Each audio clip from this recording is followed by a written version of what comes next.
Arkadaşlar herkese selam. Peugeot 308 GT'nin içindeyiz. Peugeot Göral'dan kendisini teslim aldık. Buradan Göral'a çok teşekkür ediyoruz. Bu aracı incelemem için bana verdiğinden dolayı. Ufak bir intro, araçla alakalı güzel görseller. Sonra yine beraberiz. Bu arada kanala abone olmayı unutmayın. Seviyorum sizleri.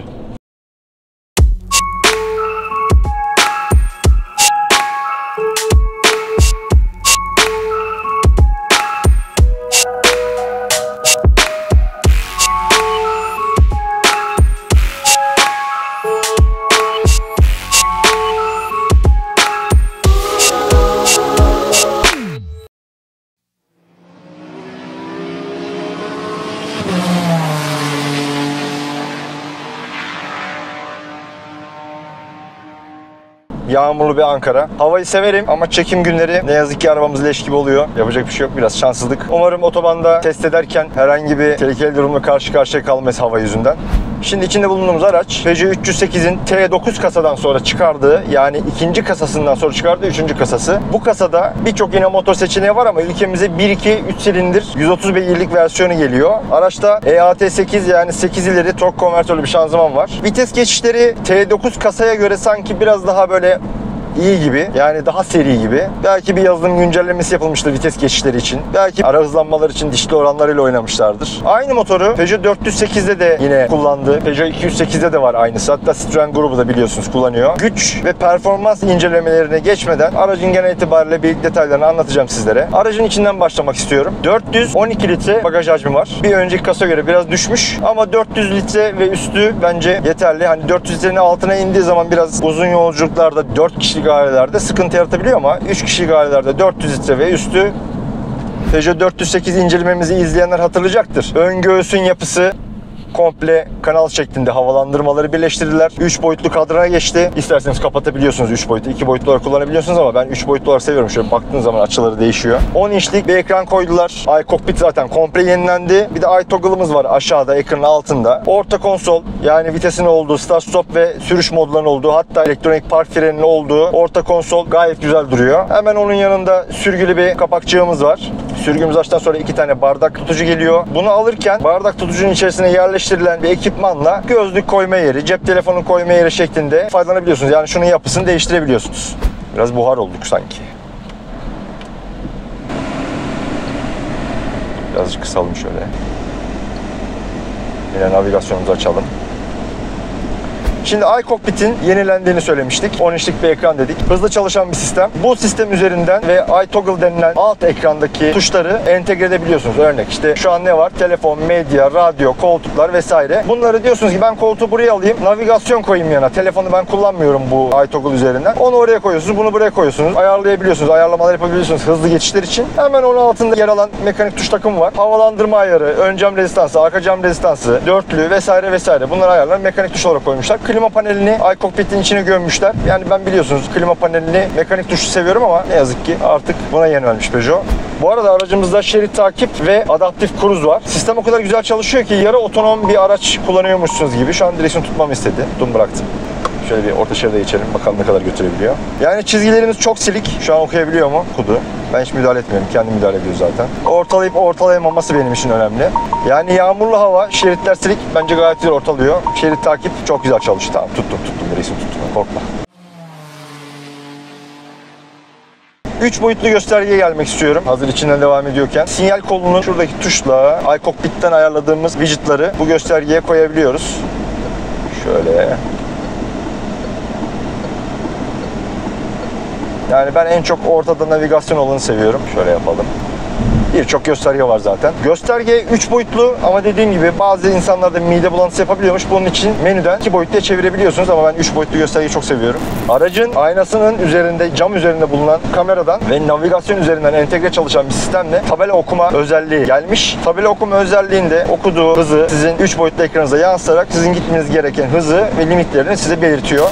Şimdi aracın içinden devam edecek olursak koltuklar deri, alkantara ve kumaş karışımından yapılmış. Isıtmalı tabii ki. Lakin bu arabada Peugeot 408 GT'deki gibi elektrikli ayar bulunmuyor ne yazık ki. Elektrikli ayar isterdim ama insanoğlu doyumsuz. Elektrikli ayar koysalar masaj olsun derdik ki bu arabada masaj da yok ne yazık ki. Örneğin Peugeot 408 incelemesinde de koltuk ısıtmadan bahsetmiştik. Koltuk ısıtma 3 kademeli açılıyordu. Sürücü tarafındaki koltuk ısıtmayı açtığın zaman direksiyon ısıtma otomatik olarak açılıyordu ama bu arabada ne yazık ki direksiyon ısıtma da yok. Belki opsiyon olarak ekleniyor olabilir direksiyon ısıtma ama arabamızda ne yazık ki mevcut değil. Koltukların sarması gayet güzel. Yanal destekler, hani virajda yerinde tutabileceğini düşünüyorum beni. Kafalığın pozisyonu, hani sanki araç tanıtımlarında incelediğiniz, izlediğiniz görüntülerde sanki böyle kafalık önde arabayı şöyle kullanıyormuşsunuz görüntüsü var ama kafalığın ayarı gayet yerinde. Bütün omurganızı destekleyecek şekilde tasarlanmış koltuklar. Bir de özel bir yapısı var. Koltuklar inanılmaz yumuşak. Pamuk gibi. Yani T9 kasadan bu kasaya geçişlerde üzerinde hakikaten çalışılmış koltukların ben beğendim. Ses yalıtımına gelecek olursak şu an yağmurlu bir hava, nemli bir hava. Çamurluk işlerinden herhangi bir su sesi almıyorum. Yüksek süratte belki aynalar biraz rüzgar sesi yapabilir ama akustik bir ön cama sahip. Bundan ötürü ön camdan da ben rüzgar sesi alacağımızı düşünmüyorum. Yine keza yan camlarımız çift cam olarak tasarlanmış. Çift cam olmasının avantajı biliyorsunuz ses yalıtımı ve ısı yalıtımı ama arabada ısıdan çok ses yalıtımı daha önemli. Yine minimal bir direksiyon tasarımıyla bizi karşılıyor bu araba. Bu direksiyon tasarımının ve bu kadran pozisyonlamasının bazı videolarda uygun olmadığını, görüşü engellediği konusunda yorumlar var. Ben katılmıyorum. Yanlış koltuk ayarına sahipseniz direksiyonun üst kısmı kadranın ortasına denk geliyor. Ama doğru bir koltuk ayarında eğer göremiyorsanız bence koltuk ayarlarınızı bir değerlendirin derim. Şimdi bu arabada iCockpit'e kullanıcı tanımlayabiliyorsunuz. Örnek veriyorum. Ben arabaya girdim. Benim telefonum bağlı. Bluetooth'la hemen araç bağlanınca benim istediğim ayarları aracı getiriyor. Yani işte renk seçimi olsun. Renkler vesaire tabi ayarlanabiliyor yine. Ekran ayarları olsun. Kadran ayarları olsun. Burada ayarlayabiliyor araca girdiğiniz zaman. Şimdi yerler ıslak ama bir sıfırdan kalkış denemek istiyorum. ESP'miz vesaire her şey açık tabi. Hani tam böyle limitinde kalkamayacağız. Büyük ihtimalle çok yüksek patinaj yapacak ve araba frenleyecek kendini ama bakalım. Elektrokrom aynamız da güzel. Yeni tip. A few minutes later. Hadi yeşil.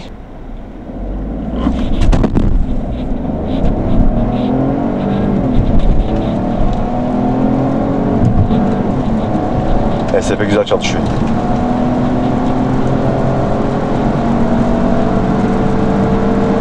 Yokuş çıkıyoruz. 120'yi geçtik.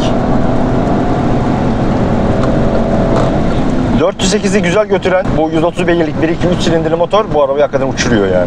Şimdi bu arabanın yurt dışında 1.6 iki tane motor seçeneği var. Plug-in hibrit şeklinde tasarlanmış. Ben 225 beygirliğini bu araba eğer 130 beygirle böyle gidiyorsa 225 beygirlik olanını gerçekten çok merak ediyorum. 225 beygirlik olanı 180 beygirlik benzin ve gerisi elektrik desteğiyle 225'e çıkıyor. Şimdi yol tutuşa gelmek istiyorum. Az önce kalkış sırasında bile ufak bir aksiyon alabilmek için bir dönüş yaptık. Orada bile araç muazzam şekilde yol tutuyor. ESP görevini yerine getiriyor fazlasıyla. Şimdi bazılarınız diyecek ki bu aracın arka yürüyen aksamı torsiyon olarak tasarlanmış. Ben torsiyonun yol tutuşunu bağımsız amortisörden daha çok seviyorum.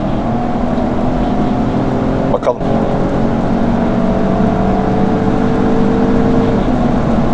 Sesi çok güzel şu 3 silindirin ya.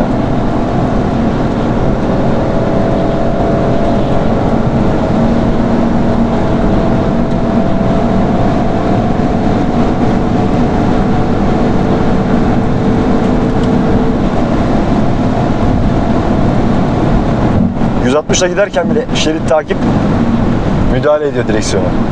1300 kilo ağırlığına rağmen 130 beygir 8 ileri şanzımanla da desteklenmiş inanılmaz performanslı. Hani şehir içi fazla yeter. Şehirler arası da şimdi zaten bir otoban testimizde bakacağız. Ne yapıyor, ne yapamıyor. Şurada yokuş yukarı bir daha sıfırdan kaldırmak istiyorum. Biraz bir meyilimiz var.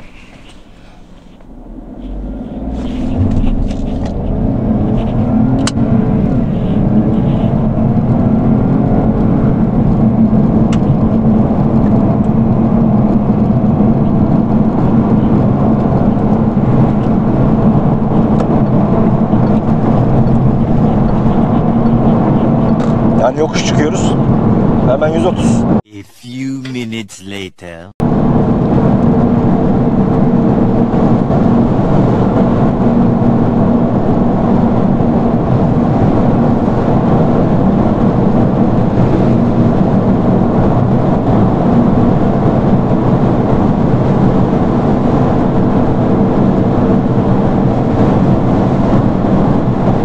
%90'da 6 yattı aracı.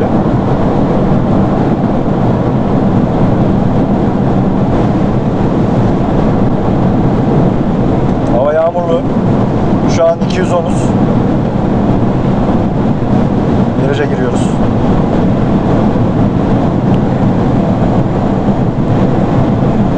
213'te limitli arkadaşlar. Gaza bırakıp geri verdiğini hissediyorum. Yani bence limitli olmasa bu araba çok rahat 230 üstü hızlara çıkabilir. Çünkü 160-170'lere kadar inanılmaz hızlanıyor. 213'te limitli.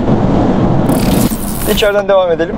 Şimdi direksiyon üzerinde yer alan hız limitleme ve cruise kontrolü var. Cruise kontrolde direksiyonun yine sol tarafında bulunan ufak bir buton yardımıyla hızınızı arttırıp azaltabiliyorsunuz. Ayrıca adaptif cruise kontrol olduğu için araçta 3 kademeli olarak öndeki aracı takip mesafesini ayarlayabiliyorsunuz. Araç 360 kamera ile geliyor. Ekrandan kamera görüntüsünü açtıktan sonra aracı park ederken 360 görüyorsunuz ama sağ tarafını daha ayrıntılı görmek istiyorsunuz. Sağ tuşa bastığınız zaman sağ tarafı gösteriyor. Sol tuşa bastığınız zaman solu, öne, arkaya şeklinde parça parça görüntüyü tam ekranı şeklinde alabiliyorsunuz. Ayrıca şimdi arka kamera açıkta bulunduğu için kamera böyle havalarda kirlenir. Kamera yıkamayı da ayrıca koymuşlar.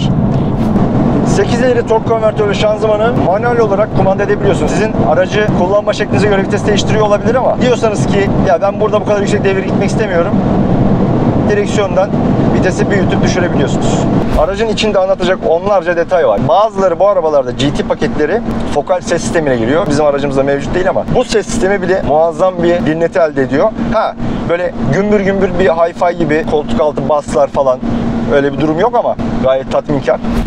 Aracın tavanı antresit yapmışlar. Bazı araç incelemeleri videolarında izlediğim kadarıyla bu tavanın boğucu olduğunu, çok klostrofobik olduğunu söylemişler. Ben katılmıyorum. Ben zaten araç içi koyu rengi severim. Artı zaten panoramik bir sunroofumuz olduğu için panoramik cam tavan diyemiyorum. Çünkü sunroof açılıyor aynı zamanda. Gayet ferah. Sunroofun rengi de koyu olarak tasarlanmış. Yani çok aşırı bir güneşte seyir halinde gitmiyorsanız eğer perde açık şekilde kullanabilirsiniz. Perdesi manuel olarak tasarlanmış. Ben yani elektrikli olmasını isterdim ama ne yazık ki manuel yapmışlar. İstemeye kalksak daha çok şey isteyeceğiz bu arabalarda da.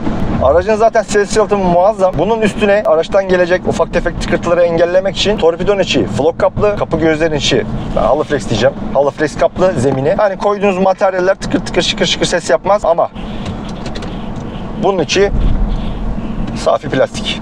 BMW'lerden alışık olduğumuz bir tasarım kolçağı var. İki şekilde açılıyor. Soğutmalı, ışıklı ve ayrıca şurada ufak bir gözümüz var. Bu gözden torpidonun içine bir geçiş var. Ufak bir kapakla geçiş yapmışlar. Torpidonun içinde yer alan USB'den telefonunuzu şarj edip telefonunuzun kablosunu da buradan çıkartıp telefonunuzu buraya koyabiliyorsunuz. Güzel düşünülmüş bir detay. Artı yine burada ışıklı bir göz. Şurada yine bir kablosuz şarj. Örneğin işte siz kablosuz şarjı koydunuz. Eşiniz, manitanız her neyse. Telefonu şarj etmek istiyor. Buradan alabiliyorsunuz. Işıklı göz güzel düşünülmüş. Güzel detaylar. Saklama alanları güzel ama ben şunun içinde flok kaplama isterdim. Şurada bir fren testi yapmak istiyorum. Yerler çok ıslak. Çok zorlamak istemiyorum ama yapacak bir şey yok. 3, 2, 1.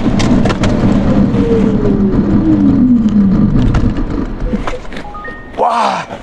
Islak zeminde bile nasıl durdu ya? Böyle bir şey yok. İnanılmaz, inanılmaz. Islak zeminde bile zaten şerit takip var. Hani araba sağa sola kaçmıyor. Kaçsa bile direksiyondan kendi müdahale edip şeride sokabiliyor. Dip fren esnasında, panik fren esnasında. Bayıldım. 5 renk ekran rengi ayarlayabiliyorsunuz. Yani işte şunun, şuradaki kısımların ya da işte kadrandaki kısımların ekran renkten ayarlayabiliyorsunuz. Ben yeşil sevdim. Şimdi sport modu aldığım zaman bakın kırmızıya geçti. Buralar kırmızı oldu ama ben sevmiyorum. O yüzden normal modda yeşil. Bunları da ayrıca ayarlayabiliyorsunuz. 8 renkte şu kapı işlerinde yer alan ufak tefek işte ayak aydınlatmaları vesaire. 8 renkte ambiyans aydınlatması mevcut. Ben yeşil rengi seviyorum. Bunu koltuklarda, direksiyonda, göğüste her tarafta kullanmışlar. Ki aracın kendisi dışı da yeşil. İngiliz yarış yeşili ve yeşilin tonları, ben bu renkleri severim araçlarda. Bu arabayı alacak olsam benim alacağım renk de bu renk olur kesinlikle. Şimdi yerler ıslak. Tabii yine 90-100'lere kadar burada zorlayabileceğimizi hiç düşünmüyorum. En azından arabayı tek parça teslim edelim, görelim.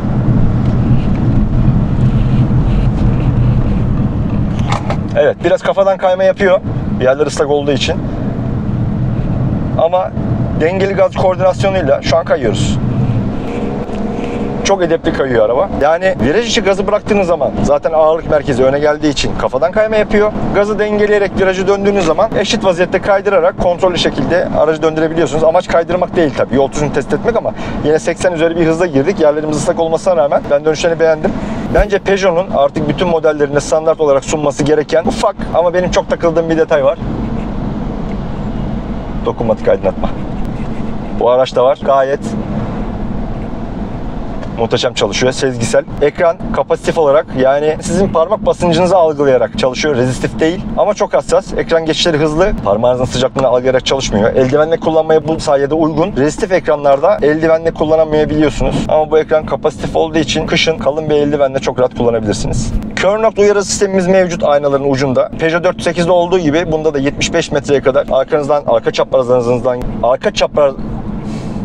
çaprazlarınızdan gelen araçları sizin aynanıza düşmese bile size uyarı olarak ayna köşelerinden veriyor. Ayna tasarımı kör noktaya çok müsait. Çünkü uç noktaları yukarıda yer almış. Normalde aşağıda olması lazım ama bunu kör nokta uyarı sistemiyle fazla kapatmışlar. Hatta 75 metrelik bir kör nokta uyarı sistemi bence muhteşem.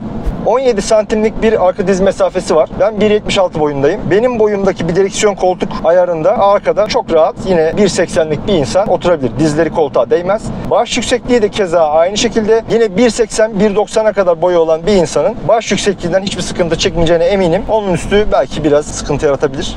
Matrix led farlar, 3 boyutlu arka stoplar inanılmaz tasarlanmış. 3 boyutlu arka stop zaten siz araca yaklaşırken kumandayı algılayıp cebinizdeki, elinizdeki artık nerede taşıyorsanız size ufak bir görsel şov yapıyor. Dalgalanmalar vesaireler, ışık şovları. Matrix led farlar da zaten Matrix led farların özelliğini biliyorsunuz. Karşıdan gelen aracı ya da önünüzde seyri halinde olan aracı siz uzun farla giderken bile algılayıp onun bulunduğu alanı siyah bir kutucuğa alıyor. Bu şekilde öndeki aracın ya da karşıdan gelen aracın gözüne almayacak şekilde farlarınızı maksimum verimde kullanabiliyorsunuz. Artık Peugeot'da GT serisinde standart olarak sunulduğu için Peugeot yeni logosunu ilk bu arabada kullandı. Peugeot 408'de bu logo yanlarda, kapılarda yer alırken 308'de çamurluklara koymuşlar. Bence çamurlukta biraz daha iyi ama tabii form itibariyle Peugeot 408'den daha küçük olduğu için 308 kapıda sırıtabilirdi. Çamurluk iyi düşünülmüş. 3 boyutlu dizayna sahip olan ön panjur, arkada elektrikli bir bagaj ve formu inanılmaz güzel. Katman katman yapmışlar ki bu ufak bir dipnot olarak belirtmek istiyorum. Bazı yorumlarda bu aracın muhakkak siyah renk alınması gerektiği ve daha sert, daha hırçın durduğu yönünde ama açık renk alınırsa aracın hatları, kıvrımları, özellikle bagaj kapağı yani aracın poposu çok şekilli. Bunları daha rahat görebileceksiniz. Siyah renkte bu kadar dikkat çekici olacağını düşünmüyorum.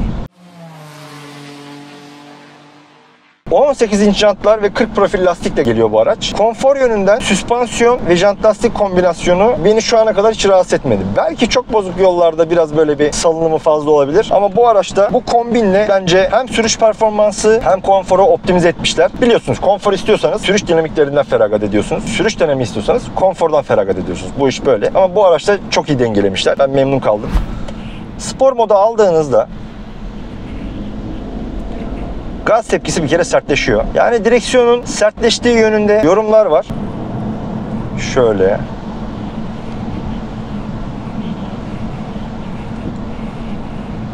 Yani şöyle yapalım. Normal moda bir alalım. Çok hafif bir sertliği var spor moda aldığınız zaman. Çok rahatsız etmiyor ama çok böyle ya işte 225'lik kullanıyorum havası da yok. Aracın yüksekliği bir önceki kasaya yani T9 kasaya göre 3 santim düşürülmüş. Bu biraz daha ağırlık merkezini aşağı çekmek anlamına geliyor. Ağırlık merkezinin aşağı çekilmesi de yol tutuşa artı avantaj. 1.2 motoru görmek istediğiniz zaman kaputu açıyorsunuz. Kaputun açma yeri hemen şu aşağıda. Bir önceki kasada T9'da sürücü kapısını açmadan buradaki kola ulaşamıyordunuz. Bence güvenlik için güzel bir detaydı. Bunda artık sürücü kapısını açmadan bu kolu çekebiliyorsunuz. Yine yan tarafta kapının hemen bitim yerinde ama yani bence yine gizli vaziyette kalması iyi olurdu. Motor kaputunu açtınız. Ne yazık ki size 2 tane kaput amortisörü karşılamıyor. Kaputta ufak bir çubuğumuz var. O çubuğu yerine takıp motoru izleyebiliyorsunuz. Elektrikli bagaja gelelim. Biraz yavaş açılıyor. Kapanması yeterli ama açılış hızı biraz daha, bir tık daha yüksek olabilirdi. Bagajı açmak için Peugeot logosunun altına parmaklarınız gidiyor ama ince ufak bir göz var. O boşluğun ortasından düğmeye basıyorsunuz. Kendi açılıyor. Şimdi şurada bir daha bir sıfırdan dikmek istiyorum arabayı. Ama bu sefer spor modda. Çok bir fark yok. Zaten siz sürüş esnasında maksimum ivme, maksimum hızı elde etmek için pedala dibine basıp kick down yaptırıyorsanız araba zaten otomatik spor modu alıyor kendini.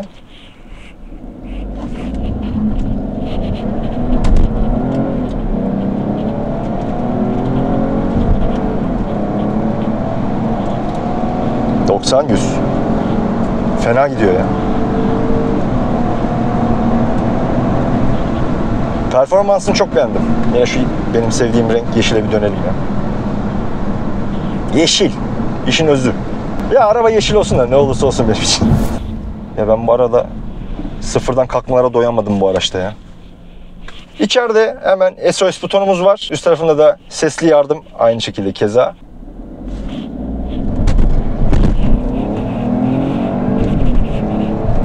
Ya bıraksalar sabahtan akşama kadar sıfırdan dikerim bu arabayı. Çok güzel gidiyor ya. 225'lik plug-in şeride sok bizi Peugeot. 225'lik plug-in hibrit olanı bu böyle gidiyorsa nasıl gidiyordur ya? Bakar mısın ya?